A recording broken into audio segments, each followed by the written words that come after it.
طيب، كيف يمكنني أنا كصانع محتوى أو كإداري أن أقوم بعمل التصويت في منصة الكك؟ التصويت بإمكانك عمله من خلال كتابة بول، ثم تضغط على انتر، ثم تأتي هنا وتكتب السؤال. ممكن تكتب كيف حالكم اليوم على سبيل المثال. بعدين تأتي هنا تكتب جيد، غير جيد، أو تسألهم بخصوص لعبة معينة أو شيء معين.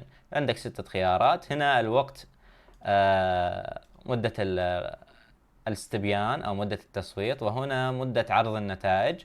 فعلى سبيل المثال راح يكون 30 ثانية لأخذ الأجوبة و15 ثانية لعرضها، وتضغط على كريت أو إنشاء. بإمكانك التصويت الآن. بإمكانك أيضا أن تحذف البول قبل انتهائه، أو تحذف التصويت قبل انتهائه من خلال كتابة بول ديليت، يعني حذف البول، وسيتم حذفه لكي تستطيع أن تقوم بإعادة إنشاء تصويت آخر.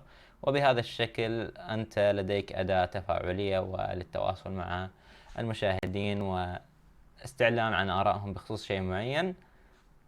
ننتقل إلى شرح آخر.